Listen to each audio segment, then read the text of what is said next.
हम्म। तो आज का टॉपिक कौन सा बेटा अपना? Simple AC circuit. और पहला टॉपिक ये है अपना प्योर रेजिस्टेंस सर्किट या फिर प्योर रेजिस्टिव सर्किट। रेजिस्टेंस बना दिया मैंने, है ना। और ये अप्लाइड वोल्टेज है। अप्लाइड वोल्टेज कौन सा है? ऑल्टरनेटिंग। तो ऑल्टरनेटिंग वोल्टेज में यहाँ पे जहाँ पे हम लोग सोर्स अप्लाई करते हैं, है ना, यहाँ पे प्लस और माइनस का साइन जनरली असाइन नहीं करते, और अगर करना भी है तो एट एनी टाइम टी के लिए करोगे। जैसे हमने करंट का डायरेक्शन ऐसा लिए यहाँ पे, तो उस टाइम पे ये वाला एंड पॉजिटिव और ये वाला एंड कैसा रहेगा? नेगेटिव रहेगा आधी साइकिल के लिए। नेक्स्ट हाफ साइकिल जब आएगी तो ये एंड नेगेटिव और ये एंड पॉजिटिव हो जाएगा, and the direction of current is reverse in the circuit. समझ गए? हेलो, समझ गया बेटा? अरे बोलो जल्दी से, समझ गए कि नहीं? हेलो, समझ गए इसको, है ना। तो एट एनी टाइम टी के लिए, जबकि डीसी के लिए ऐसा नहीं होता। डीसी में अगर हम लोग डीसी अप्लाई करते हैं तो डीसी में तो ये परमानेंट हो जाता है, ये है ना, ये बिल्कुल परमानेंट रहता है। तो यहाँ पे एट एनी टाइम टी के लिए हम लोग नहीं लिखते, मतलब इस सर्किट में करंट ऐसा फ्लो होगा, मतलब ऐसा ही होगा। तो यहाँ पे एट एनी टाइम टी के लिए मेंशन नहीं होता, यहाँ पे इंस्टेंटेनियस के लिए मेंशन होता है। और यहाँ पे एट एनी टाइम ये तो कभी भी आएगा, एवरेज बोलो चाहे इंस्टेंटेनियस बोलो, जो भी बोलो हमेशा ही ऐसा रहने वाला है। लेकिन यहाँ पे कहानी थोड़ी अलग होती है ऑल्टरनेटिंग में, है ना। तो एट एनी टाइम टी के लिए हमने ऐसा माना है यहाँ पे। समझ गए? कोई डाउट अभी इस पे? हाँ, बैटरी लगी हुई है, डीसी है, तो ये फिक्स है, क्योंकि बैटरी में जो डीसी सोर्स होता है उसमें जो पोल्स होते हैं वो फिक्स रहते हैं, पॉजिटिव और माइनस नेगेटिव, है ना। जो इलेक्ट्रोड्स होते हैं वो फिक्स होते हैं। लेकिन यहाँ पे ऐसा नहीं है बेटा, एसी पे, है ना। तो एट एनी टाइम टी के लिए हम लोग लिखते हैं एट एनी टाइम टी के लिए, ठीक है।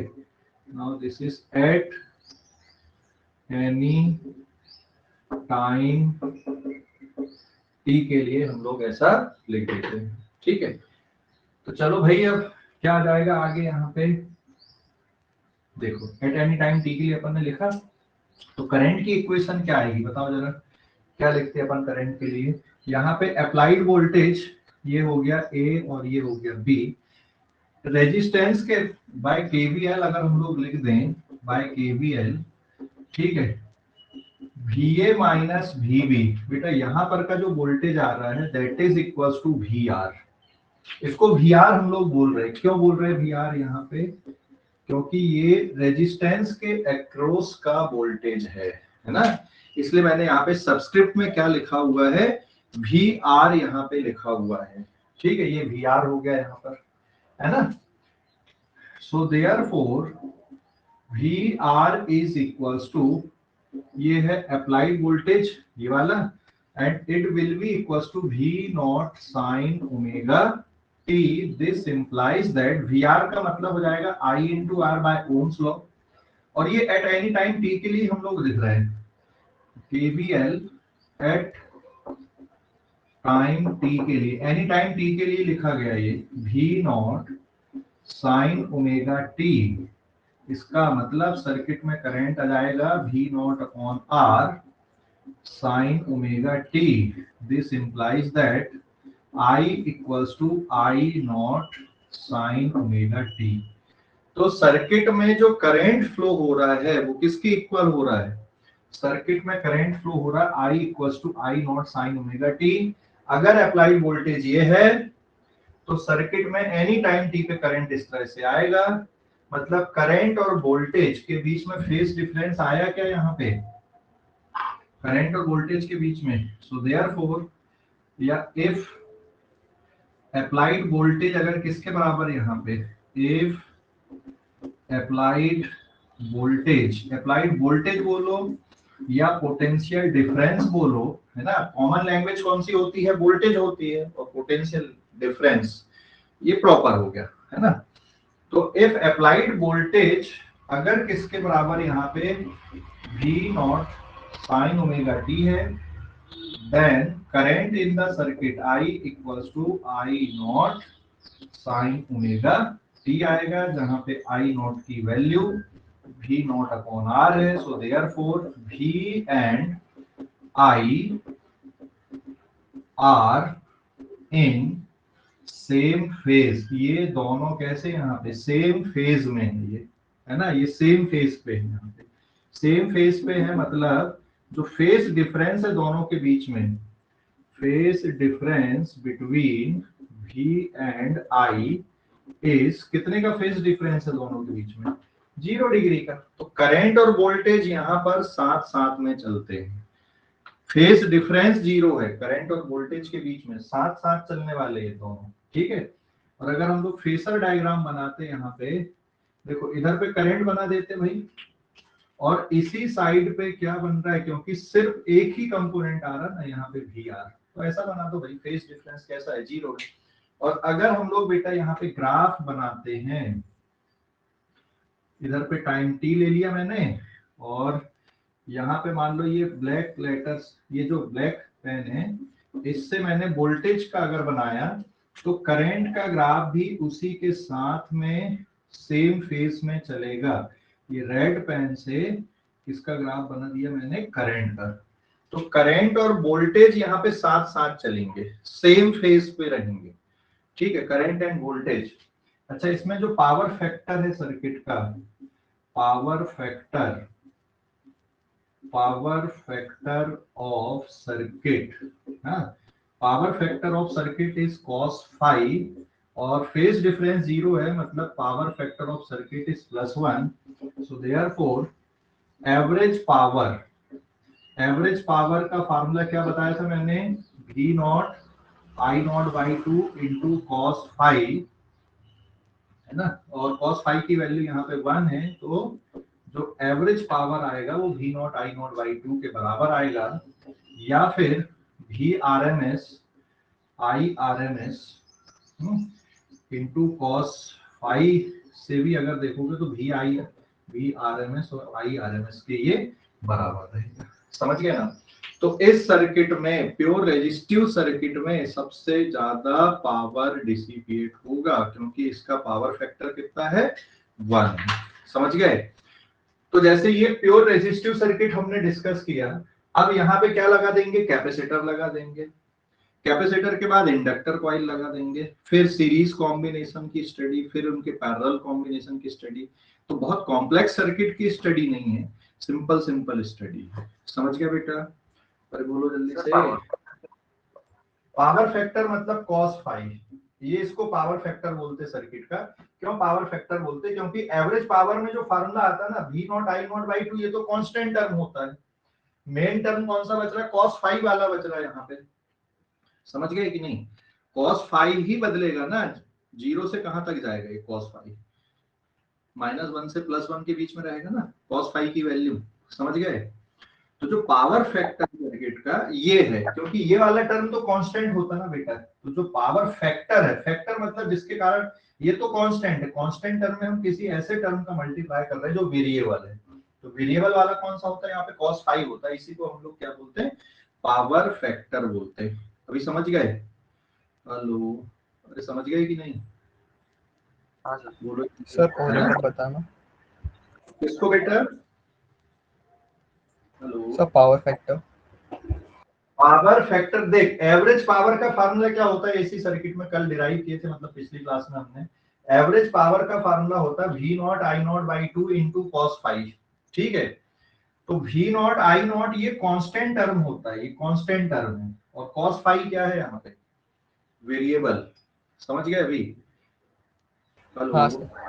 हाँ, तो इस एवरेज पावर के कैलकुलेशन में जो वेरिएबल टर्म है कॉस फाई, उसी को सर्किट का पावर फैक्टर बोलते हैं।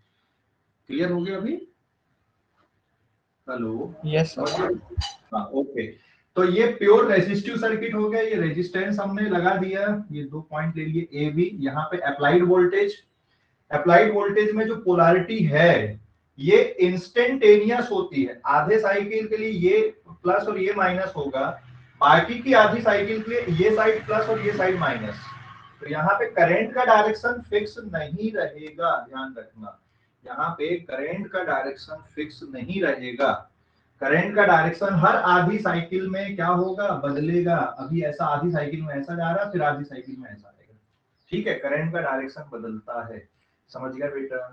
कोई डाउट इस पे? अरे बोलो जल्दी से,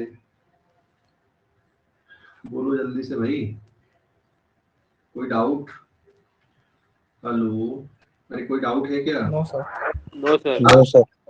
अब तुम्हारे दिमाग में एक और चीज इसमें आ रही होगी, सर करंट का डायरेक्शन बदलता है तो हमारे घरों में तो एसी लगा है ना, एसी एसी करंट हम लोग यूज करते हैं। तो जो जैसे फैन चल रहा मान लो, तो फैन तक करंट पहले सर्किट से फैन तक जाएगा, फिर फैन से वापस आएगा, ऐसा चल रहा है क्या दिमाग में? कि वहां पे जो लाइव वायर होता है उसमें एक ही डायरेक्शन पे चलता है, क्या सर है एक ही उसमें? डायरेक्शन पे चलता है। हाँ, लाइव वायर में एक ही डायरेक्शन पे चलता है। उसका रीजन बताता हूँ मैं अभी क्यों ऐसा होता है। एक क्या होता है, अर्थिंग वायर होता है ना, या न्यूट्रल जिसको बोलते हैं हम लोग। न्यूट्रल मतलब जिसका लेवल 0 रहता है, ठीक है। और एक कौन सा रहता है? एक हो गया हमारा लाइव वायर। तो जो लाइव वायर होता है उसमें वोल्टेज न्यूट्रल से ऊपर भी जाता है और नीचे भी आता है, ठीक है। लेकिन हम लोग जब दो कनेक्शन वहां पे लेते हैं, तो जो न्यूट्रल, अभी बताता हूँ, पहले नोट कर लो उसका रीजन, है ना, क्या है उसकी कहानी। नहीं तो ये दिमाग में मत बैठा लेना। यहाँ पे हमने एक सिंगल सोर्स लगा दिए, लेकिन जो घरों में जो इलेक्ट्रिसिटी यूज होती है उसकी कहानी अलग है। ऐसा नहीं कि लाइव वायर। हेलो, सर यहाँ पे मतलब पीक वैल्यू, करंट की जो पीक वैल्यू है वो वोल्टेज से कम ही रहेंगी। ये वाली, हाँ हाँ ये तो कम रहेगी ना पीक वैल्यू। देख, ऐसा थोड़ी बोलेंगे कि कम रहेगी भाई, करंट अलग फिजिकल क्वांटिटी हो गई, वोल्टेज अलग हो गई। करंट अलग फिजिकल क्वांटिटी ना, तो देखो, पीक वैल्यू को कंपेयर करने का मतलब सेम फिजिकल क्वांटिटी को कंपेयर करते हैं। दो अलग अलग फिजिकल क्वांटिटी को कैसे कंपेयर करेंगे? मैंने ग्राफ में उसको थोड़ा छोटा बनाया है बस, और कुछ नहीं। तुम बड़ा बना सकते हो ग्राफ में, ठीक है। एक ही ग्राफ में ड्रॉ किए ना बेटा अपन ने। हाँ सर। चलो, हाँ, तो सेम फिजिकल क्वांटिटी को हमने कंपेयर नहीं किया है यहाँ पे, डिफरेंट फिजिकल क्वांटिटी को कंपेयर किया है। क्लियर? समझ गए? बोलो जल्दी से, अरे समझ गए कि सर नहीं? बट भी निकल सकता है ना, क्योंकि उसमें रेजिस्टेंस का डिवाइड कर रहे हैं। क्या क्या? मैथमेटिकली भी निकल सकता है ना सर कि पीक वैल्यू करंट की छोटी रहेगी हाँ, करके। मैथमेटिकली निकल सकता है ना, मैथमेटिकली निकलेगा ना। Peak value V not by R के बराबर है, पीक निकलेगा ना उससे। अगर रेजिस्टेंस यहाँ पे 1 से कम है, पॉइंट वाला रेजिस्टेंस है, तो जो स्ट्रेंथ आएगी इसकी वो इससे ज्यादा हो जाएगी। अगर ये 1 से ज्यादा है तो स्ट्रेंथ छोटी रहेगी। ये ऐसा, तो हमने एक ही ग्राफ में वी और आई को बनाया। ये बनाने का पर्पस ये था कि वोल्टेज जब मैक्सिमम पे जाता है तब करंट भी मैक्सिमम पे जाता है, जब वोल्टेज 0 होता है तब करंट भी 0 होता है, जब वोल्टेज अपोजिट डायरेक्शन में नेगेटिव, मैक्सिमम नेगेटिव होता है, तब अपोजिट डायरेक्शन में करंट भी मैक्सिमम नेगेटिव होता है। मतलब साथ साथ चल रहा है ये। समझ गए? ये मतलब है साथ साथ चलने का मतलब, समझ गए? जैसे मेरे साथ में एक और कोई है यहाँ पे, मान लो कोई खड़ा है, अब मैं इधर आगे चल रहा हूँ, मेरे साथ साथ ही चल रहे हैं, तो उसको क्या बोलेंगे अपन? कि दोनों के बीच में फेज डिफरेंस 0 है ना, पैरेलल चल रहा है। मैं ऐसा चल रहा हूँ, मेरे से कोई आगे चल रहा है, तो क्या बोलेंगे? इनके बीच में कुछ डिस्टेंस है और इस तरह से आगे चल रही है। या मैं आगे चल रहा हूँ, कोई मेरे से पीछे चल रहा है ना। तो यहाँ पे करंट, इस सर्किट में करंट और वोल्टेज कैसे होते हैं? सेम फेज में रहते हैं और एक साथ चलते हैं। क्लियर हो गया बेटा? हेलो, क्लियर हो गया क्या? अरे बोलो जल्दी से, क्लियर हो गया कि नहीं? हेलो, बोलो भाई, समझ गए या नहीं? यस सर, समझ गए। Sir okay.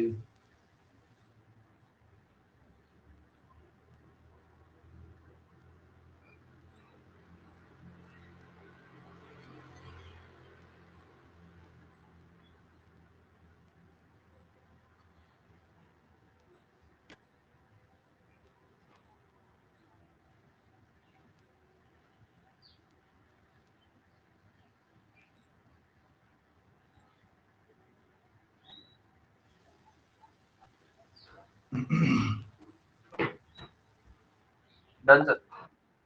हो गया बेटा? ओके। Sir 2 minute. हाँ हाँ, रुका हुआ, रुका हुआ। सर हाँ बोलो। सर इसमें एवरेज पावर मैक्सिमम होने से क्या फायदा है? फायदा क्या है, फायदा कुछ थोड़ी रहेगा। यहाँ पे अगर जैसे तुमने बल्ब लगाया रेजिस्टेंस बल्ब, तो पूरा जो इलेक्ट्रिकल एनर्जी वो पूरी की पूरी किसमें कन्वर्ट हो रही है, हीट या लाइट या जो भी फॉर्म है उसमें कन्वर्ट हो रही है। यही तो मतलब हुआ, ये कुछ एनर्जी स्टोर नहीं कर रहा है, पूरे के पूरा डिसिपिएशन पे जा रही है। समझ गए भाई? सर मीन्स यहाँ पे एनर्जी का डिसिपिएशन ही होगा ना बस। हाँ, यहाँ पे एनर्जी का डिसिपेशन ही होगा। ठीक है, हो गया नोट करके? इसमें एग्जांपल देखें अपन, न्यूमेरिकल एग्जांपल इसमें हो गया नोट करके क्या? Done sir.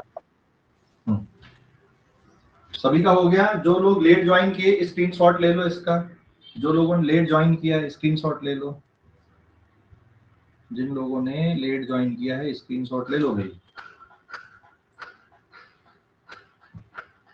हो गया क्या? Yes sir. ओके। अब इसमें देखो न्यूमेरिकल कैसे बनते, मतलब जो मैं क्या बता रहा था थोड़ी देर पहले कि घरों की जो सप्लाई होती है, जैसे टू फेज सप्लाई की अगर हम लोग बात करते हैं घर में, है ना, तो एक कौन सा वायर होता है बेटा? एक होता लाइव वायर, होता है कि नहीं?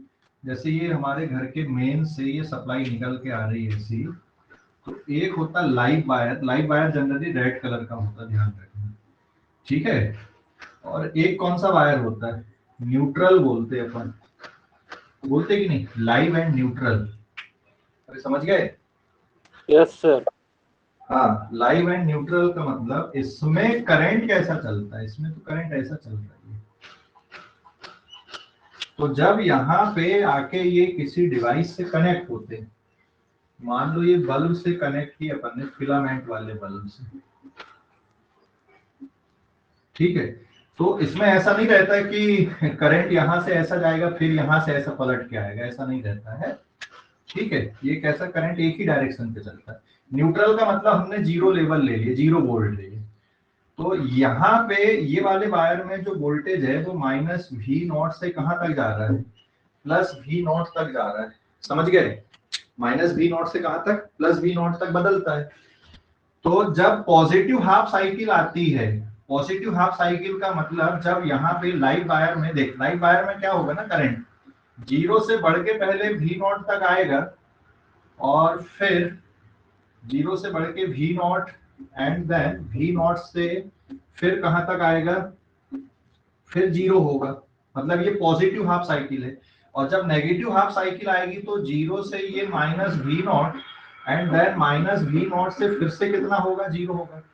तो करंट हमेशा कैसा चलता है? करंट का डायरेक्शन क्या लेते हैं अपन लोग हमेशा, बताओ जरा, करंट का डायरेक्शन क्या लेते हैं हम लोग?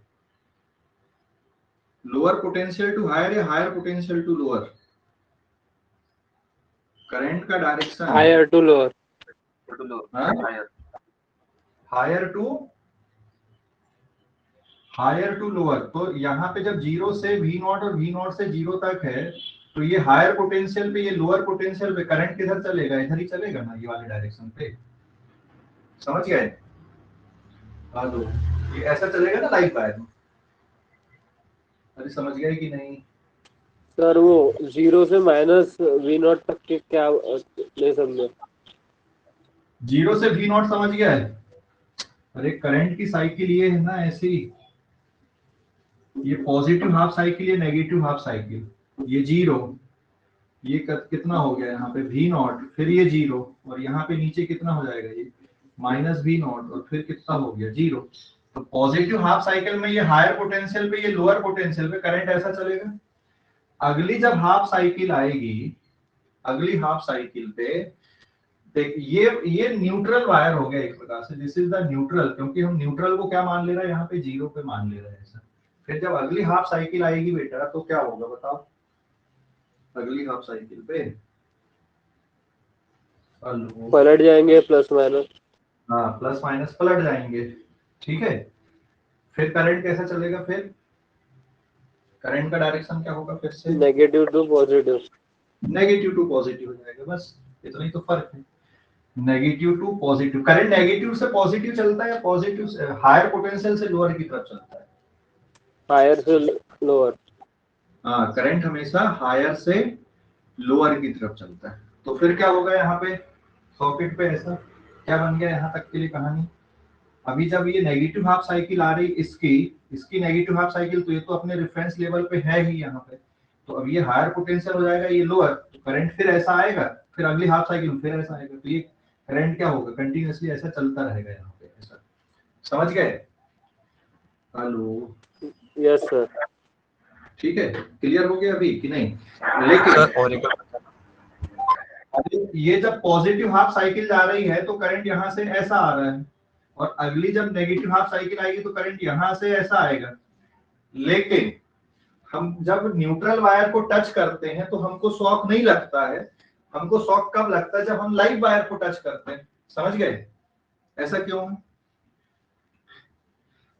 न्यूट्रल वायर में तो 0 वोल्ट है ना, न्यूट्रल से ही पोटेंशियल डिफरेंस क्रिएट करा रहे हैं आप। न्यूट्रल से यहाँ पे ये न्यूट्रल हो गया, न्यूट्रल से ये डिफरेंस क्रिएट हो गया, ये डिफरेंस क्रिएट हो गया। तो हम जब न्यूट्रल वायर को टच करते हैं ना तो हमको शॉक नहीं लगता जनरली, अगर सर्किट में उसको सिर्फ अकेला है, मतलब सिर्फ न्यूट्रल वायर छोड़ दिए तो हमने। तो लाइव वायर में क्यों शॉक लगता है? क्योंकि लाइव वायर में ही पोटेंशियल वोल्टेज बढ़ता और कम होता है, यहीं पे पोटेंशियल डिफरेंस क्रिएट होता है। तो शॉक कब लगेगा? जब दो पॉइंट के बीच में क्या आएगा, पोटेंशियल डिफरेंस क्रिएट होगा।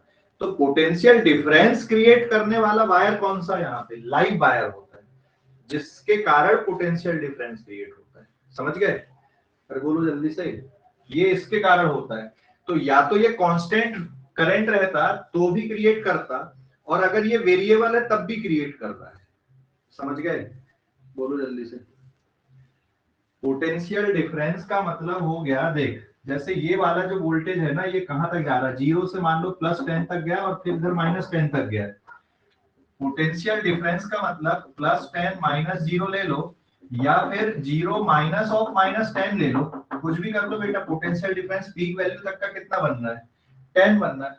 तो शॉक हमेशा लाइव वायर को टच करने से लगता है, ऐसा थोड़ी है ना। भले वहां पे देखिए ये स्केलर क्वांटिटी है, बस डायरेक्शन बदलता है करंट और वोल्टेज में। तो डायरेक्शन बदलने से पोटेंशियल डिफरेंस पे फर्क थोड़ी पड़ेगा। समझ गए कि नहीं? क्लियर हो गया अभी? बोलो जल्दी से। समझ गए? Hello, yes sir. ठीक है। तो ये मैंने वैसी कहानी बताया था तुम लोगों को। आगे बढ़ते हैं हम लोग यहाँ पे। अब क्वेश्चन देखते इसमें, है ना, पेज नंबर 2 में एट एनी टाइम टी पे मैं यहाँ पे क्वेश्चन ले रहा हूँ। ठीक है, now this is page number 2।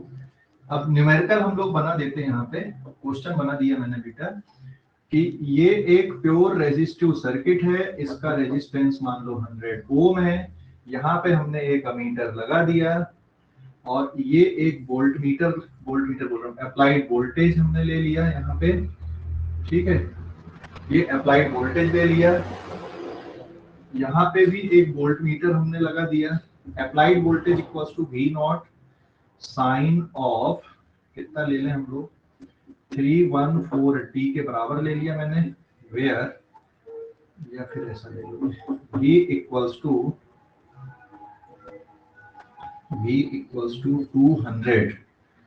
ठीक है, 200 वोल्ट, और फिर sine 314 t where t in second. ठीक है, क्या निकालना है यहाँ पे? Find equation of current, current की इक्वेशन निकालना है ना। फिर दूसरा क्या निकालना आपको? Reading of ammeter and voltmeter आपको निकालना है। ठीक है, तीसरा पावर डिसिपेटेड अक्रॉस रेजिस्टेंस आपको मेजर करना, पावर डिसिपेटेड अक्रॉस रेजिस्टेंस आपको मेजर करना है। ठीक है बेटा, समझ गए? क्वेश्चन समझ गए कि नहीं, क्या क्या होता है? तो ये हमारा सिंपल घरेलू सर्किट हो गया है ना। जैसे ये बल्ब लगा दिया आपने, और ये अप्लाइड वोल्टेज है एसी का। समझ गए कि नहीं? अरे बोलो जल्दी से। समझ गए या नहीं? ये सिंपल सर्किट अपन ने बनाया। जबकि घरों के जो सर्किट होते, जैसे यहाँ पे जब हम लोग घरों पे सर्किट बनाते हैं ना, तो ये ऐसे बनाते हैं। ये सॉकेट हो गया यहाँ से, है ना, समझ गए या नहीं? और फिर यहाँ से एक लाइव वायर जाता है, ये, और मान लो यहाँ पे तुमने लाइव वायर में क्या लगा दिया, अमीटर लगा दिया, और फिर ये वायर आगे तक गया। यहाँ से कौन सा वायर गया बेटा, एक न्यूट्रल वायर गया, और यहाँ पे क्या लगा दिए फिर हमने,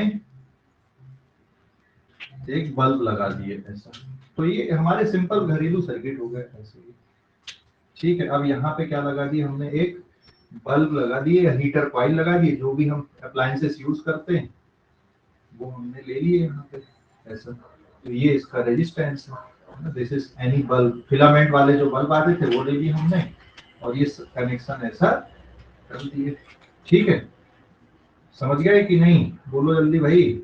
और फिर वोल्ट मीटर लगाना है कि भाई यहाँ पे कितना पोटेंशियल डिफरेंस क्रिएट हो रहा है, तो यहाँ पे एक वोल्ट मीटर भी हमने लगा दिया ऐसा, ये ऐसा।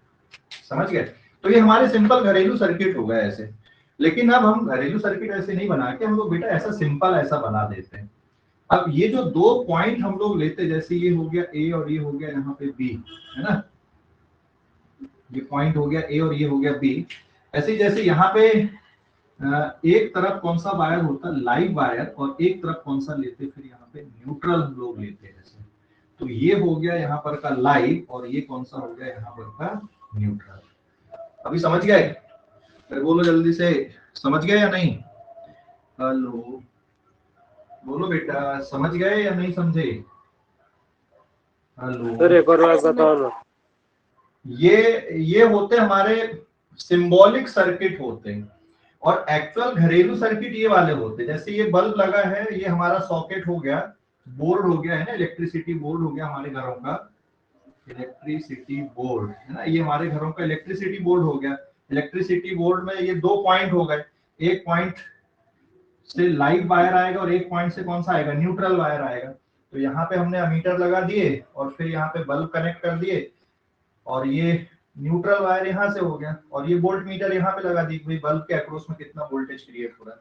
जैसे मान लो यहाँ पे ये पीक वैल्यू दी है और ये फ्रीक्वेंसी दी हुई है अप्लाइड यहाँ पे, तो ठीक है, यहाँ पे लिख देते ना ये 220 वोल्ट की सप्लाई है।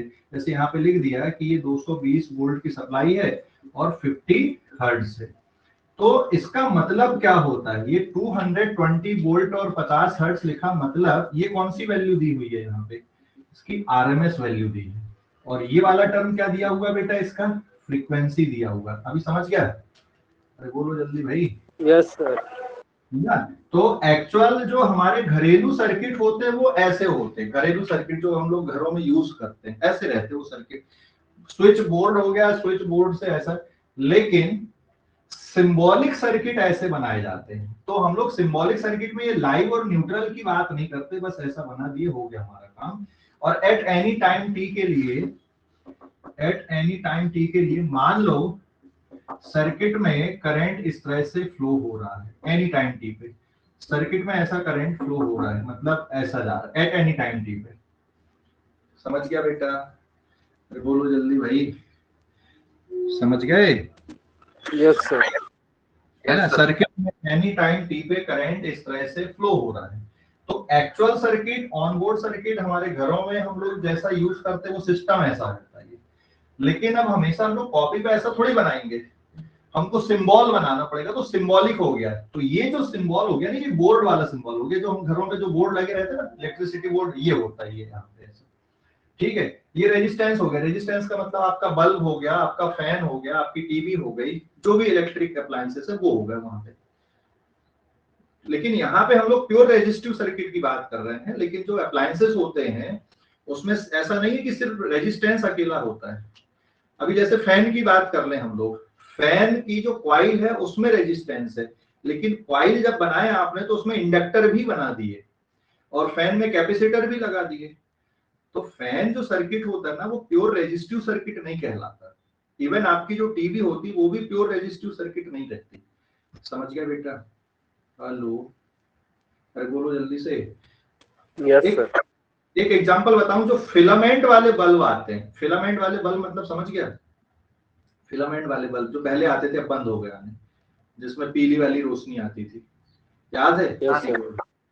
है ना, उसमें देखना जो फिलामेंट होते थे ऐसे गोल गोल होते थे, वो एक्चुअल में प्योर रेजिस्टिव सर्किट थे वो। वो प्योर रेजिस्टेंस बेचते, उसमें करंट जाता था, वो गर्म होता था, और ज्यादा गर्म होता था तो उससे रेडिएशंस निकलती थी, और उसकी रेडिएशंस इंफ्रारेड के करीब होती थी, इसलिए उसकी रोशनी ऐसी पीली और रेडिश होती थी, है ना। और अगर बहुत ज्यादा टेम्परेचर होगा तो फिर वो व्हाइटिश में कन्वर्ट होता है। लेकिन फिर भी जो फिलामेंट होता था उसमें भी थोड़ी थोड़ी कॉइलिंग या गोल गोल बना देते थे, क्योंकि ज्यादा बड़ा वायर लेना पड़ता तो उसको कम जगह पे अगर रखना तो फिर कॉइलिंग बनाते हो। और अगर थोड़ी सी भी आपने कॉइलिंग बना दी है वहां पे, थोड़ी सी भी अगर कॉइलिंग कर दी है, क्योंकि ये अल्टरनेटिंग है, तो मैग्नेटिक फ्लक्स वहां पे चेंज होने लगेगा और इंड्यूस ईएमएफ आने लगेगी, मतलब इंडक्टर का रोल थोड़ा बहुत भी आ जाएगा। हाँ, वो वायर को या तो सीधा रख दो बिल्कुल, अगर इंडक्टर का रोल लाना ही नहीं है तो वायर को सीधा रख दो। ऐसा थोड़ी होता है कि इंडक्टर के लिए स्पेशली कोई और वायर यूज करते हैं। यही वायर है ये नॉर्मल, ठीक है, ये रेजिस्टेंस भी है, ये जैसे नॉर्मल वायर है हमारा, मैं इसको खींच दूं सीधा, ये रेजिस्टेंस भी है इसमें और इंडक्टर भी बना दिया। अगर आपने कॉइलिंग बना दिए, सॉलिनॉइड जैसा शेप दे दिए, तो इंडक्टर बन गया ये। लेकिन इसमें रेजिस्टेंस भी है और इंडक्टेंस भी है, दोनों चीजें हैं इसमें, समझ गए। इंडक्टेंस भी और रेजिस्टेंस भी है। जो हम नॉर्मल हम लोग कॉइल यूज करते हैं ना, बिल्कुल प्योर इंडक्टर नहीं होती कभी भी, क्योंकि ऐसा कोई मटेरियल नहीं है हमारे पास में जिसका रेजिस्टेंस जीरो हो। हाँ, अगर ये वायर का रेजिस्टेंस जीरो और सिर्फ घुमा के तुमने कॉइलिंग बना दिए तो मतलब वो प्योर इंडक्टर होता है। तो ऐसा मटेरियल है ही नहीं हमारे पास भाई कि हम लोग बिल्कुल प्योर इंडक्टर बना दें, मतलब जिसमें रेजिस्टेंस हो ही ना। तो कुछ ना कुछ रेजिस्टेंस तो आएगी, कितने भी अच्छी क्वालिटी का आप वायर यूज कर लो, समझ गए ना। हाँ, अब ये होता है कि भाई डोमिनेटिंग फैक्टर आप किसको बना रहे, हो सकता है किसी में रेजिस्टेंस डोमिनेटिंग हो सकता है किसी में इंडक्टेंस डोमिनेटिंग हो। अगर रेजिस्टेंस बड़ा वायर लिए बहुत अच्छी क्वालिटी का आपने, रेजिस्टेंस कम और कॉइलिंग ऐसी कर दी है कि उसका जो इंडक्टिव इफेक्ट है, इंडक्शन वाला इफेक्ट है, वो ज्यादा पावरफुल है रेजिस्टेंस से, तो ऐसा हो सकता है। लेकिन ऐसा कभी नहीं होगा कि जो इंडक्टर कॉइल आपने बनाया, ठीक है, उसमें रेजिस्टेंस ना हो प्रैक्टिकली। क्लियर हो गया अभी। तो यहाँ पे हम लोग बिल्कुल सिंपल सिंपल से जाते हुए स्टडी कर रहे हैं, सिंपल सिंपल से जाते हुए, मतलब प्योर रेजिस्टेंस, इंडक्टर का भी रोल ही नहीं। फिर प्योर इंडक्टेंस मतलब हम रेजिस्टेंस को जीरो मान लेंगे, जो कि प्रैक्टिकली नहीं होता है। क्लियर हो गया बेटा? अरे बोलो जल्दी से भाई, समझ गए कि नहीं, बोलो जल्दी से। हेलो, अरे समझ गए? अरे कुछ तो बोलो यार, तुम लोग जवाब नहीं देते, रिस्पॉन्ड नहीं करते। एक आध दो बच्चे तो रिस्पॉन्ड किया करो। हेलो, समझ गए? कर दीजिए। Yes, sir. क्या बोला कुणाल, बोल बेटा। सर एक बार रिपीट कर दीजिए। मैंने ये बोला कि जो इंडक्टेंस होता है, जो प्योर इंडक्टर होता है, मतलब कभी भी ऐसा प्रैक्टिकली नहीं होगा कि जो कॉइल आपने बनाया और उसमें रेजिस्टेंस ना रहे और सिर्फ इंडक्टेंस रहे, प्रैक्टिकली, समझ गए ना। कुछ ना कुछ रेजिस्टेंस तो रहेगा ही। लेकिन हम लोग जो यहाँ पे स्टडी कर रहे हैं, अभी जैसे मैं बोलूंगा कि ये प्योर इंडक्टर है, तो प्योर इंडक्टर का मतलब क्या रहेगा, इसका रेजिस्टेंस जीरो है। पर इसका रेजिस्टेंस जीरो हो सकता है क्या? No sir. तो प्योर रेजिस्टेंस बोलने का मतलब उसमें कुछ भी इंडक्टेंस वाला पार्ट नहीं है। प्योर इंडक्टर बोलने का मतलब उसमें रेजिस्टेंस का पार्ट नहीं है। प्योर कैपेसिटेंस बोलने का मतलब उसमें रेजिस्टेंस और बाकी फैक्टर नहीं है। लेकिन प्रैक्टिकली ऐसा नहीं होता है, समझ गए? हाँ समझ गए? हाँ, तो प्रैक्टिकली नहीं होता है। क्लियर हो गया अभी? हाँ। लेकिन हम लोग स्टडी करने के लिए ऐसा प्योर वर्ड यूज कर रहे हैं, ठीक है, स्टडी करने के लिए। क्लियर हो गया अभी? कोई डाउट अभी? Yes sir. ओके, तो अब यहाँ पे बेटा करंट की इक्वेशन क्या बनेगी? ये प्योर रेजिस्टिव सर्किट है। What is the equation of current? अगर हम लोग करंट की इक्वेशन बनाए यहाँ पे तो क्या आएगी? एट एनी टाइम टी पे, एट टाइम टी पे करंट की इक्वेशन क्या आएगी? करंट का फार्मूला होता है I equals to I not. देख यहाँ पे वोल्टेज का फार्मूला क्या दिया हुआ है? If applied voltage is V not sine omega t, तो प्योर रेजिस्टिव सर्किट में क्या हो जाएगा? ये I not sine omega T plus five, since in pure resistive circuit में फेज डिफरेंस होता है जीरो, और I नॉट की वैल्यू किसके बराबर जाएगी? V नॉट अपॉन R, और V नॉट की वैल्यू कितनी दी यहां से देख के बताओ, यहाँ पर दी है 200 वोल्ट डिवाइडेड बाय रेजिस्टेंस कितना है 100 ओम, ये कैंसिल हो जाएगा, ये कितना आ गया यहाँ पे 2 एम्पियर आ गया। सो देयरफॉर, और फ्रीक्वेंसी तो उतनी ही रहेगी, तो I इक्वल्स टू 2 एम्पियर, और साइन ओमेगा की वैल्यू कितनी दी है, फ्रीक्वेंसी कितनी दी सर्किट में 314 इंटू टी। तो ये पहला पार्ट हो गया क्वेश्चन का, क्या निकाल दी हमने, करंट की इक्वेशन निकाल दी है प्योर रेजिस्टिव सर्किट की, कि इस प्योर रेजिस्टिव सर्किट में अगर एनी टाइम टी पे ये वोल्टेज है तो उसी टाइम पे करंट की जो इक्वेशन आएगी वो इस तरह से रहेगी, या करंट का फंक्शन ऐसा रहेगा। समझ गया बेटा? अरे समझ गए, बोलो जल्दी, समझ गए या नहीं? हेलो, Yes, बोलो sir. जल्दी से। ठीक है, Yes, sir. Yes, sir. It's good. Note करो, फटाफट नोट करो यार, थोड़ा है ना, ज्यादा एक्सप्लेनेशन की जरूरत पड़ रही है, फटाफट नोट कर लो, नोट करो फटाफट जल्दी से।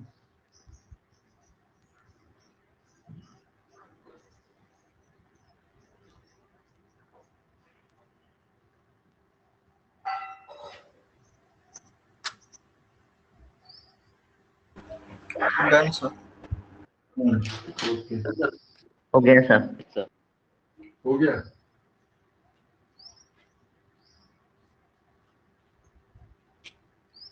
ये मिटा दो ये वाला डायग्राम।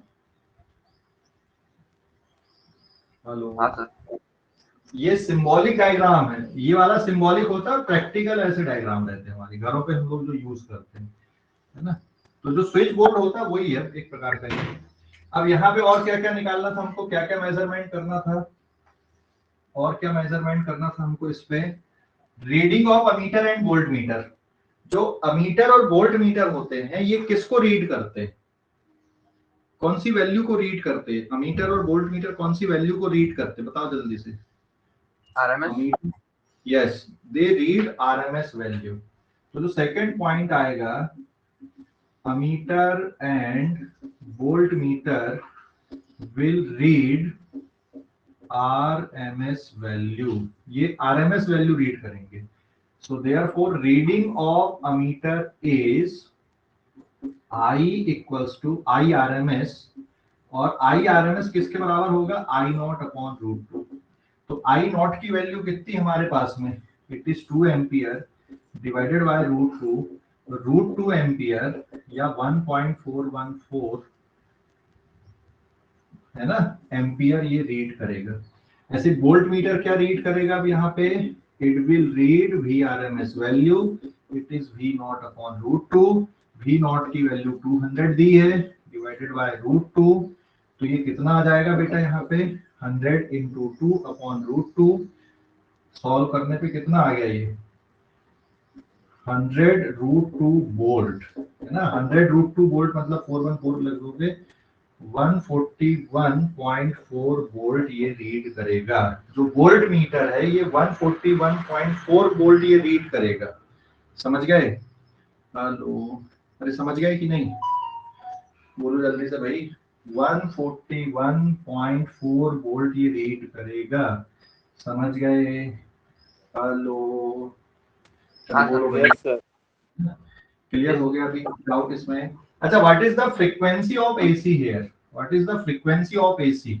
एसी की फ्रीक्वेंसी कितनी दी है, ये वाला जो टर्म है ये क्या दिया हुआ है यहाँ पे ओमेगा 314, और इसको 2 पाई एफ अगर कर दोगे तो frequency will be 314 divided by 2 पाई, है ना। पाई की वैल्यू कितनी होती है, पाई की वैल्यू होती है 3.14। 3.14 मतलब ये पूरा आंसर सॉल्व करने पे कितना आ जाएगा 50 हर्ट्ज आ जाएगा। तो f is equal to 50 hertz. ये कौन सी वैल्यू दी यहाँ पे, एंगुलर फ्रीक्वेंसी दी है यहाँ पे, स्टैंडर्ड इक्वेशन से कंपेयर करके देखोगे तो। समझ गए? अरे बोलो बाबा, समझ गए? हेलो, समझ गए कि नहीं? Yes sir. चलो फटाफट नोट करो। Yes, sir.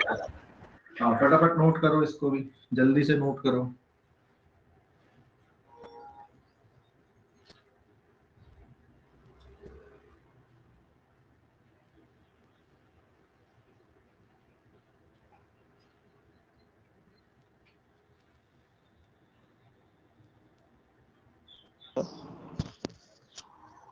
सर हाँ बोलो बेटा। सर टेस्ट टॉपिक क्या है? टेस्ट का टॉपिक संडे, ये कल का यस सर। ईएमआई और एसी, पर एसी के ज्यादा क्वेश्चन आएंगे नहीं क्योंकि ज्यादा हुआ ही नहीं है कंटेंट उतना, है ना, क्योंकि थ्योरी जो बेसिक थ्योरी थी वही बताने में 3-4 दिन चले गए इसके। अब यहाँ से जरूर जल्दी अब बढ़ेगा अभी डन सर। ईएमआई। हाँ हो गया बेटा लिखकर? हाँ सर। ठीक है। 1 मिनट सर।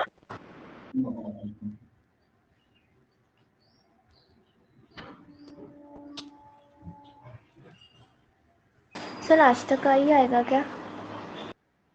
हाँ आज तक का ही आएगा, बल्कि फ्राइडे तक का ही रहेगा, इधर का भी नहीं रहेगा, है ना।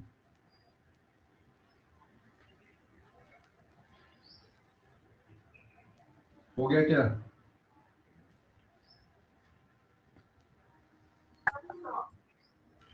और यार तुम लोगों को मैं एक्स्ट्रा क्लास के लिए बोलता हूँ, शाम को तुम लोग एक्स्ट्रा नहीं करते हो, एक्स्ट्रा क्लास क्यों नहीं करते हो शाम को भाई?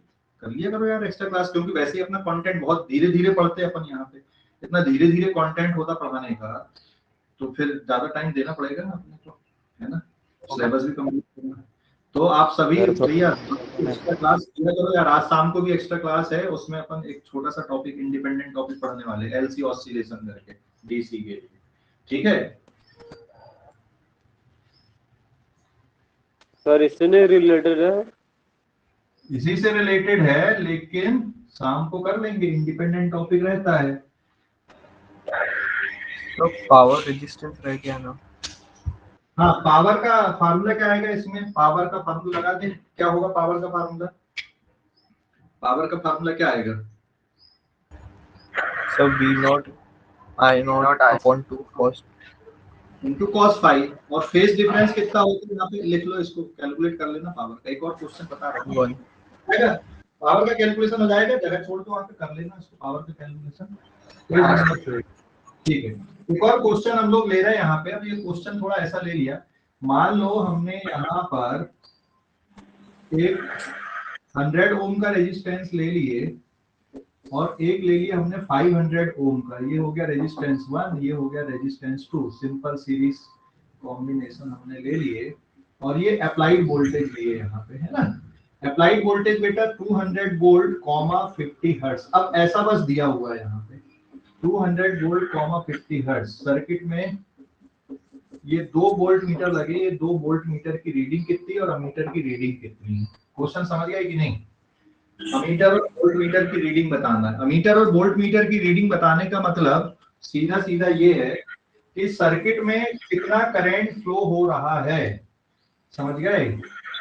एट टाइम टी पे मान लो ये करंट ऐसा आ रहा है सर्किट पे, तो सर्किट पे कितना करंट फ्लो हो रहा है? अप्लाइड वोल्टेज कितना है यहाँ पे?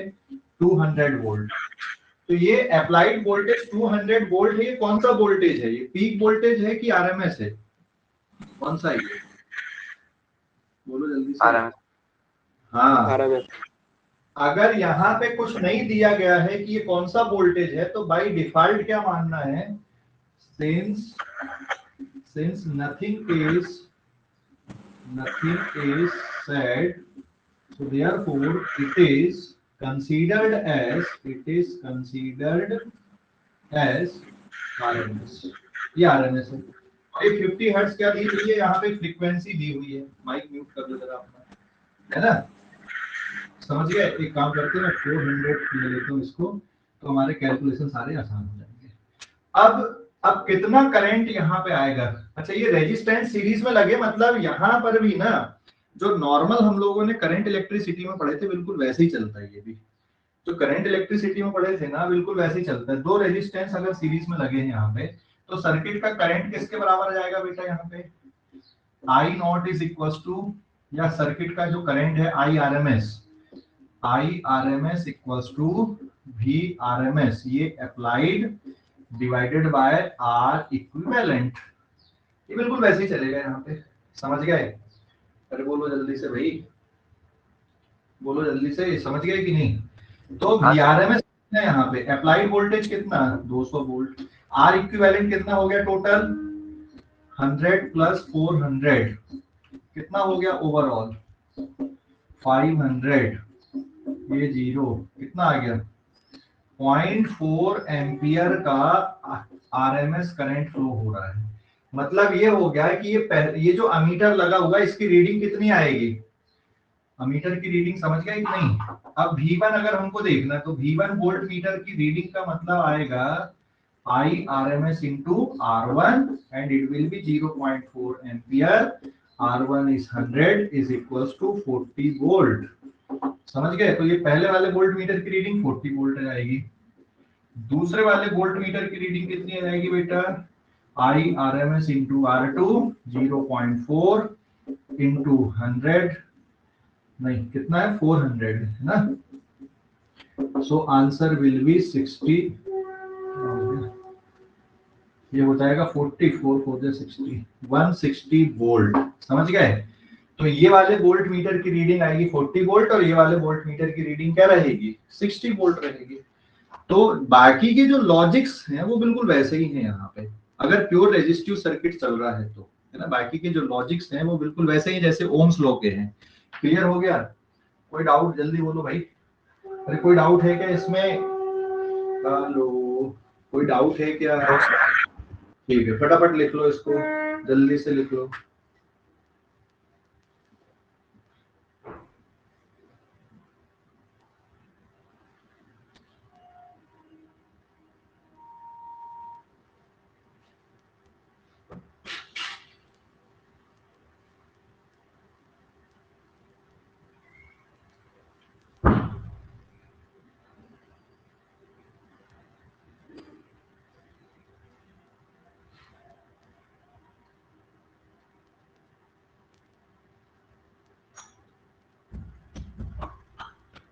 Done sir. हो गया।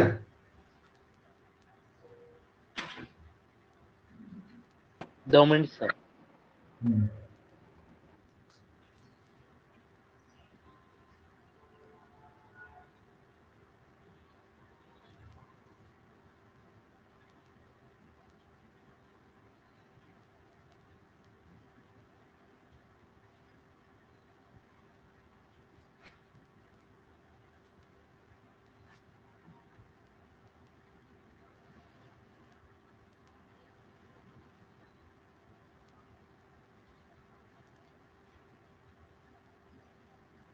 सर हाँ बोलो बेटा। सर इस बार हमारी 12th बोर्ड की एग्जाम मतलब नवंबर दिसंबर में होने वाली है। नहीं सिर्फ सीबीएसई की है, वो भी जो फर्स्ट टर्म बोल रहे थे ना वो लोग वैसा ले रहे हैं, है ना। और सेंटर पे ही होगा, ऑफलाइन ही रहेगी, 100 क्वेश्चन ऑब्जेक्टिव टाइप आएंगे, सिर्फ सीबीएसई वालों का, स्टेट का नहीं है कुछ भी अभी ऐसा। स्टेट बोर्ड का तो शायद जैसा पुराना शेड्यूल है वैसे ही होने वाला, नॉर्मल जैसे चलता है।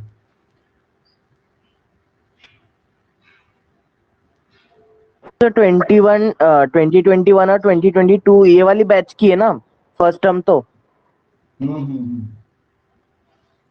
तुम लोगों की है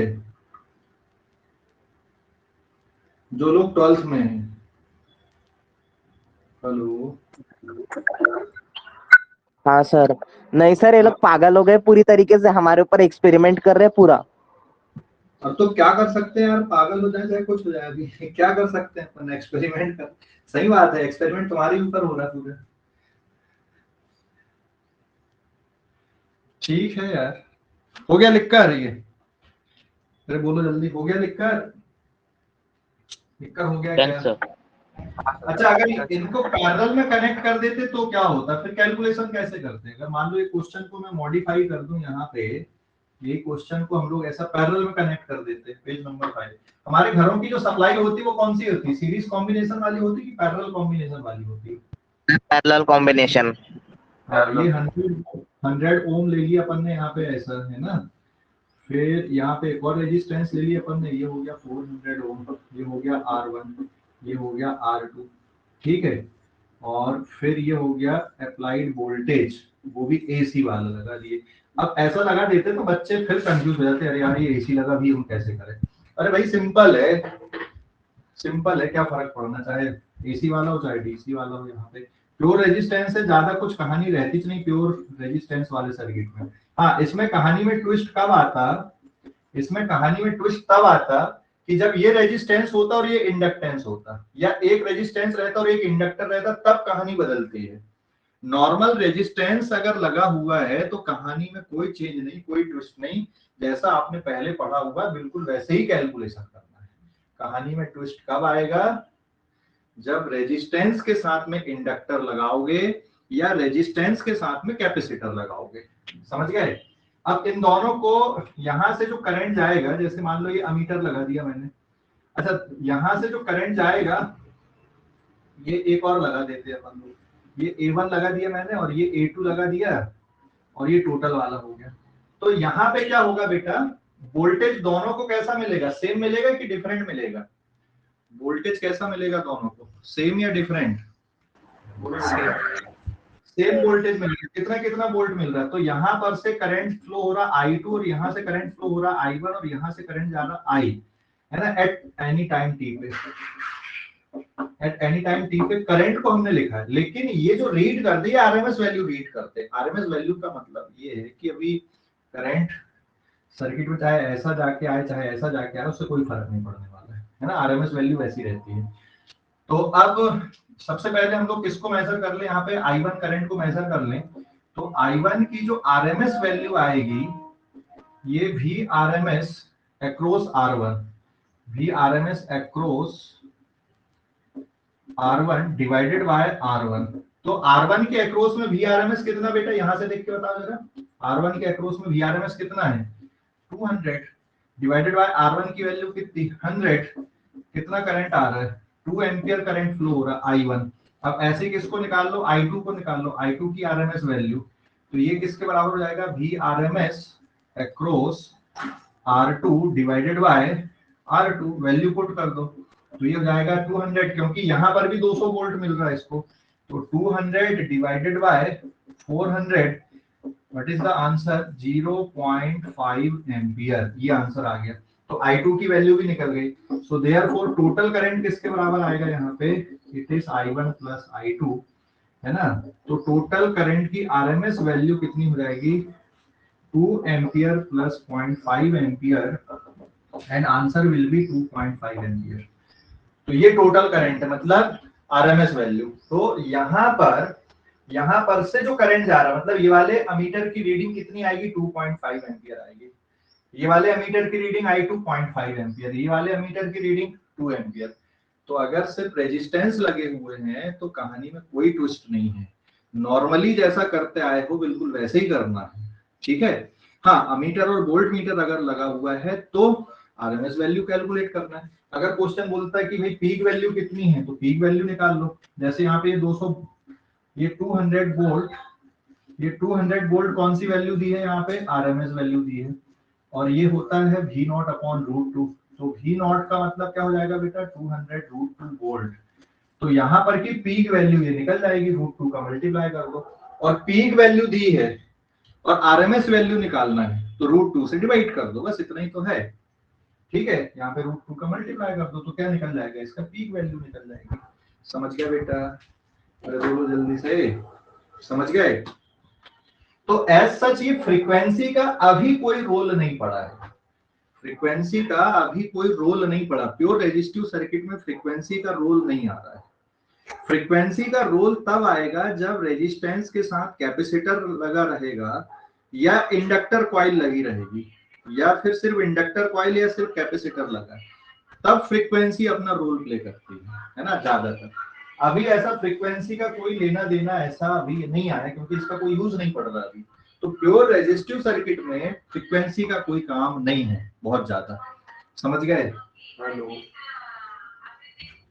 हाँ सर। ओके।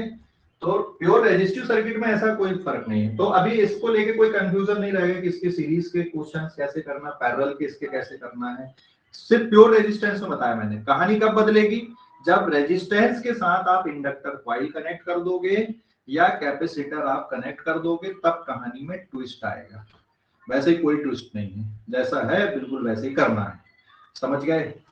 बोलो भाई, है ना? ओके, ले लो इस पेज का, सॉरी लिख लो इस पेज को जल्दी से। पेज नंबर 5 था कि 6 है? ये आई थिंक 6 है। लिख लो इसको, फटाफट लिख लो बेटा जल्दी।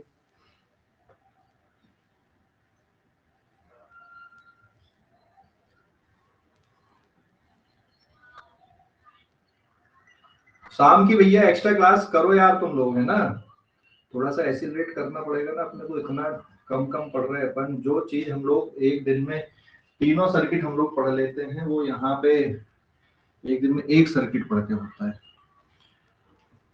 ऑनलाइन के कार्ड क्या वैसे सिलेबस अपना लैग कर जाता है ना। अब ऐसा भी नहीं कि यहाँ पे लगातार 2 घंटे पढ़ा दे तुमको, वैसा भी नहीं हो सकता ना। सर यह 1 घंटा बैठा मुश्किल है, आप 2-2 घंटे की बात करते हैं। वही तो बोल रहा हूँ, इसलिए ब्रेक करके करना पड़ेगा ना अपने को। ऑनलाइन में ये तो है भाई, 1 घंटा कैसे बैठोगे। देखो यार ये सब वो हो जाता है, पढ़ने के लिए अपने पास कोई ऐसा है नहीं, मतलब पढ़ना है तो पढ़ना है ना।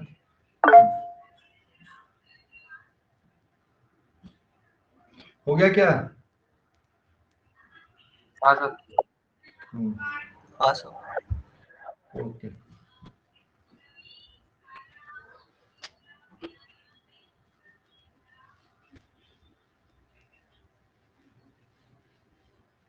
तो ये हो गया प्योर रेसिस्टिव सर्किट, है ना। कैलकुलेशन कैसे करने हैं, पावर का कैलकुलेशन कैसे करना है, क्लियर हो गया बेटा? कोई डाउट इस पे? अरे कोई डाउट है क्या? बोलो जल्दी, कोई डाउट है क्या? No sir. नहीं है ना? कोई डाउट नहीं है? Page number 7। अच्छा, कभी कभी आपको virtual current and virtual voltage term use करने के लिए बोला जाता है। What is that? Virtual current and virtual voltage का मतलब क्या होता है, समझते हो? Virtual current and virtual voltage का मतलब, virtual current and virtual voltage का मतलब समझते हो कि नहीं समझते हो? बोलो जल्दी से। सर जो मतलब डिजिटली क्रिएट किया जाए। क्या क्या? सर जैसे सर्किट में मतलब वोल्ट बूस्टर या मतलब कैपेसिटर लगा के जिसको क्रिएट किया जाए। अरे सीधा सीधा समझ, इसको बोलते भाई वर्चुअल। VRMS और IRMS, यहाँ पे वर्चुअल का मतलब ऐसा नहीं है, यहाँ पे ये कहलाता है virtual current virtual voltage, IRMS VRMS है ना। देख, जो डीसी सर्किट अगर है तो डीसी सर्किट में जैसे ये रेजिस्टेंस हमने लगा दिया है ना, और ये volt meter sorry potential apply कर दी हमने V, और करंट कितना फ्लो हो रहा I। तो बेटा यहाँ पे इंस्टेंटेनियस पावर बोलो, इंस्टेंटेनियस पावर बोलो या एवरेज पावर बोलो, सब कुछ सेम ही रहेगा, and it is equal to VI। होगा कि नहीं? VI के बराबर होगा ना इसमें डीसी सर्किट में। लेकिन यहीं पे अगर ये एसी सर्किट रहेगा, एसी सर्किट में क्या होता है, एवरेज पावर की अगर हम लोग बात करते हैं यहाँ पे, क्योंकि ये अप्लाइड एसी हो गया यहाँ पे, है ना। अप्लाइड वोल्टेज कितना है मान लो यहाँ पे V, और ये है करंट I। तो ये बाय डिफॉल्ट ये कौन सी वैल्यू है, क्योंकि प्योर रेजिस्टिव सर्किट है, ये कौन सी वैल्यू है बाय डिफॉल्ट? RMS value. और ये भी कौन सी वैल्यू यहाँ पे, ये भी कौन सी वैल्यू है? RMS वैल्यू है। तो यहाँ पर का भी जो एवरेज पावर आएगा इंस्टेंटेनियस, तो कितना होगा यहाँ पर का? What is instantaneous power? आएगा कि नहीं आएगा इंस्टेंटेनियस? करंट और वोल्टेज सेम फेज पे चलते हैं यहाँ पे प्योर रेजिस्टिव सर्किट में, ध्यान रखना। प्योर रेजिस्टिव सर्किट में करंट और वोल्टेज क्योंकि सेम फेज पे चलते हैं, अगर V equals to V not sine omega T है और I equals to I not sine omega T जाएगा। तो ये क्योंकि सेम फेज में चलने के कारण, तो इसका जो इंस्टेंटेनियस पावर रहेगा वो भी VI, जिसके बराबर होगा V not into I not के बराबर बन जाएगा बाई 2, है ना। तो एवरेज पावर यहाँ पर का प्योर रेजिस्टिव सर्किट का ये किसके बराबर होता है बेटा? V not I not by 2, या फिर VRMS I RMS के बराबर होता है। तो जो पावर की इक्वेशन डीसी सर्किट में VI का प्रोडक्ट होती है वो भी यहाँ पर है, लेकिन ये VRMS और IRMS के बराबर है। मतलब डीसी का जो वोल्टेज है, जैसे डीसी में मान लो मैंने यहाँ पे 20 वोल्ट ले लिया, और ये यहाँ पे मान लो मैंने 4 एम्पियर ले लिया है, तो ये 20 वोल्ट यहाँ पर का RMS वैल्यू रहेगी, और ये कौन सी वैल्यू रहेगी? RMS वैल्यू करंट की। मतलब डीसी का जो वोल्टेज है वो एसी के आरएमएस वोल्टेज के बराबर अगर रहता तो फिर इक्वल पावर डिसिपेशन आता है ना। मैंने बस इक्विवेलेंसी के लिए चीज बताया यहाँ पे, तो पीक वैल्यू के साथ ये कैलकुलेशन नहीं करते, इसलिए हम लोग क्या बोल देते हैं कि जो वर्चुअल वोल्टेज है वो Vrms है यहाँ पे, और वर्चुअल करंट क्या है यहाँ पे, Irms है। तो डीसी के साथ कंपेयर करने के लिए बस, और कुछ नहीं। समझ गया बेटा? बोलो जल्दी से, है ना, डीसी के साथ। तो डीसी का जो वोल्टेज लगाते हो वही अगर एसी का बोल रहे हैं तो यहाँ पे ये जो डीसी का वोल्टेज होता है, क्योंकि ये बदलता नहीं है तो फिक्स रहता है, तो यहाँ पर जो वैल्यू हम लोग लेते हैं वो पीक वैल्यू नहीं लेते, कौन सी वैल्यू लेते हैं यहाँ पर, आरएमएस वैल्यू लेते हैं। समझ गए? बोलो भाई, अरे समझ गए या नहीं? क्या बेटा? हेलो, रिपीट कीजिए ना एक बार। हाँ मैं ये बोल रहा हूं कि डीसी में जैसे हम लोग यहाँ पर का पावर लिखेंगे डीसी में, तो डीसी का पावर डायरेक्ट क्या हो जाएगा, वी आई, वोल्टेज मान लो 20 है, करंट मान लो 4 एम्पियर है, तो ये डीसी का एवरेज पावर हो गया, या इंस्टेंटेनियस, क्योंकि यहाँ पे तो कुछ बदलता ही नहीं है। एसी में जब पावर का कैलकुलेशन करते हैं अपन, तो जो वोल्टेज यहाँ पे भी डीसी का है वो यहाँ पे कौन सा लेते हैं अपन लोग, Vrms, और जो करंट यहाँ पे आई है वो यहाँ पर का किसके इक्विवेलेंट होता है, डीसी का वोल्टेज एसी के Vrms वोल्टेज की इक्विवेलेंट है, डीसी का करंट एसी के आरएमएस करंट के इक्विवेलेंट होता है। समझ गए? हेलो, अरे समझ गए कि नहीं? बोलो जल्दी से, अरे समझ गए? पल्लवी, पल्लवी समझ गए बेटा? Yes sir. ओके, बस ये इक्विवेलेंसी बस बताने के लिए किया था मैंने। और अब कल हम लोग करेंगे आगे के, है ना, कल तो टेस्ट है तुम लोगों का, शाम को लेकिन एक एक्स्ट्रा क्लास करो भाई, सभी लोग 20-30 बच्चे करते यार। चलो ठीक है, एंड कर दूं फिर मैं। सर कल ग्रुप पे पेपर नहीं आएगा क्या? आएगा ना बेटा। सर फिर ऑनलाइन नहीं दे सकते? ऑनलाइन लेट आएगा लेकिन ठीक है, सेंटर पे आके दो, अभी घर से मत दो यार टेस्ट, तुम लोग सेंटर पे आके टेस्ट दो, ठीक है? तो सेंटर चालू है क्या हमारा इंदौर? अभी आज तुमको नोटिफिकेशन मिल जाएगा कि कहाँ दे रहा है, थोड़ा ट्रायल तो लेना पड़ेगा यार, चालू करने की तो सोच ही रहे अपन, है ना? ठीक है सर रामदास पेट ब्रांच पर मंडे से रेडी हो जाएंगी। रामदास पेट भी लक्ष्मी नगर में ऑलमोस्ट काम हो ही गया है, चालू हो ही जाएगा वो भी, है ना, मतलब कि क्लास चालू हम कर देंगे, तो वहीं पे टेस्ट सब कुछ वहीं होने लगेगा तुम्हारा लक्ष्मी नगर में। ठीक है, ओके सर, बन जाएंगे तो प्लीज इन्फॉर्म कर देना। हाँ मैं इन्फॉर्म कर दूंगा। अभी संडे को टाइम टेबल सेट करना है कि कैसा क्या कर रहे हैं अपन अगले वीक के लिए, तो ग्रुप में लेकिन तुम लोग देखते रहना, है ना? ठीक है सर। Okay sir. हाँ बोलो बेटा। सर सुबह जो केमिस्ट्री क्लास रहती है वो वही पे फिक्स कर दो ना। सुबह की वहीं पे फिक्स रहे, कहाँ पे? 7 बजे। वो 7 ही बजे रहेगी केमिस्ट्री की। अभी जो दूसरे सर हैं रंजन सर, वो तुमको इनऑर्गेनिक का नहीं हुई ना केमिस्ट्री की क्लास? क्या आज केमिस्ट्री की क्लास नहीं हुई ना सर? आज नहीं होगी, हाँ? कल ले लिया, कल छुट्टी के दिन ले लिए इतना यार सर ने, इसलिए नहीं ले रहे। हाँ सर, हाँ सर ठीक। ओके, अभी कल जैसे मैथ्स वाले सर ने ले लिए थे तुम्हारी, ठीक है? चलो फिर आज के लिए इतना ही, है ना? एंड कर दूं क्लास को मैं? सर मंडे से ऑफलाइन क्लास है? Yes sir. बेटा नोटिस मिलेगा यार तुम लोगों को, मत परेशान हो, नोटिस देखना एक बार, ठीक है? ओके। ओके।